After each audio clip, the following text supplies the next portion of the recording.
Salam guru penggerak, tergerak, bergerak, menggerakkan. Dalam video kali ini, saya akan membahas koneksi antar materi modul 1.1 dan 1.2, yaitu mengenai filosofi pendidikan Ki Hajar Dewantara, nilai dan peran guru penggerak, bersama fasilitator Bapak Rudi Permana MPD, pengajar praktik Bapak Libertus Asun SPD, dan calon guru penggerak Bapak Yudianus SPD. Refleksi yang saya gunakan model 4P.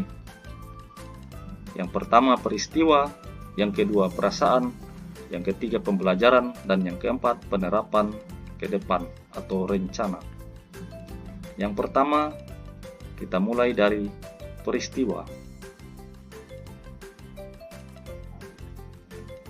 Momen yang paling penting atau menantang atau mencerahkan bagi saya dalam proses pembelajaran modul 1.1 ketika saya memahami maksud dari filosofi Ki Hajar Dewantara bahwa murid terlahir dengan kodratnya masing-masing, sehingga guru hanya bisa menuntun tumbuhnya kekuatan kodrat tersebut. Jika murid diibaratkan sebagai pohon sawit yang ditanam petani sawit, maka petani hanya bisa merawat dan memberi perlakuan pada pohon sawit agar dapat tumbuh dengan baik. Namun petani tersebut tidak dapat merubah pohon sawit menjadi pohon mangga. Begitu pula dengan guru. Guru tidak bisa merubah kodrat, melainkan dapat menuntun tumbuhnya laku murid. Kemudian momen yang paling penting atau menantang atau mencerahkan bagi saya dalam proses pembelajaran modul 1.2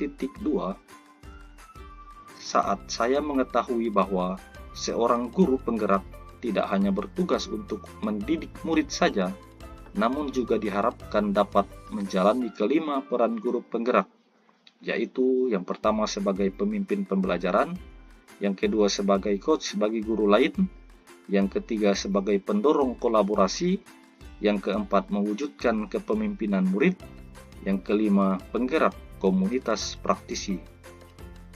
Saya harus banyak belajar dan melakukan aksi nyata untuk mengimplementasikan peran-peran tersebut agar dapat menguatkan nilai-nilai guru penggerak di dalam diri saya.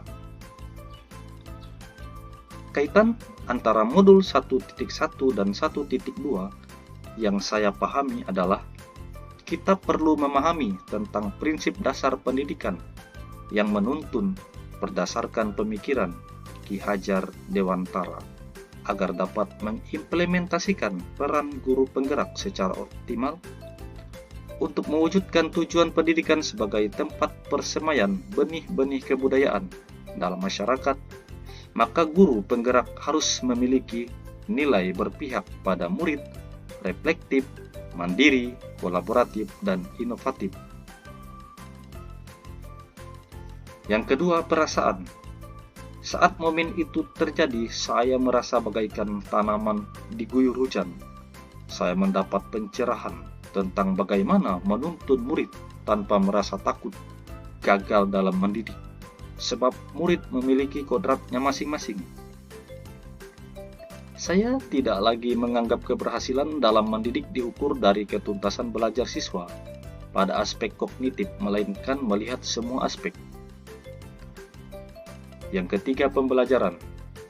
Sebelum momen tersebut terjadi, saya berpikir bahwa seorang guru dikatakan gagal dalam mendidik ketika ada muridnya yang mendapat nilai rendah pada mata pelajaran yang ia ampu. Setiap murid adalah sama, sehingga saya memberikan perlakuan yang sama pula kepada murid, sehingga tanpa memikirkan kebutuhan belajarnya maupun minat dan bakatnya. Nah, sekarang saya berpikir bahwa murid terlahir dengan kekuatan kodratnya masing-masing. Mereka memiliki keahlian di bidangnya masing-masing. Ibaratnya seorang burung tidak harus mampu berenang. Maka mendidik itu tidak hanya mentransferkan ilmu semata, melainkan menuntun murid agar memiliki budi pekerti yang luhur. Murid juga memiliki karakteristik yang beragam. Kebutuhan belajar mereka juga berbeda-beda.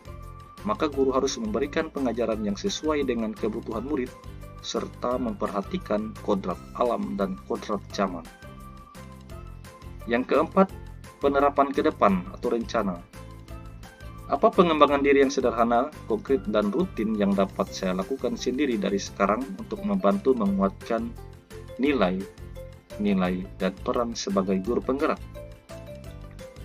Yaitu melakukan inovasi pembelajaran yang melibatkan murid untuk berperan aktif sebagai subjek pembelajaran serta rutin melakukan refleksi pembelajaran, kemudian melakukan pengimbasan kepada guru lain terkait inovasi pembelajaran pemanfaatan teknologi dalam implementasi kurikulum merdeka.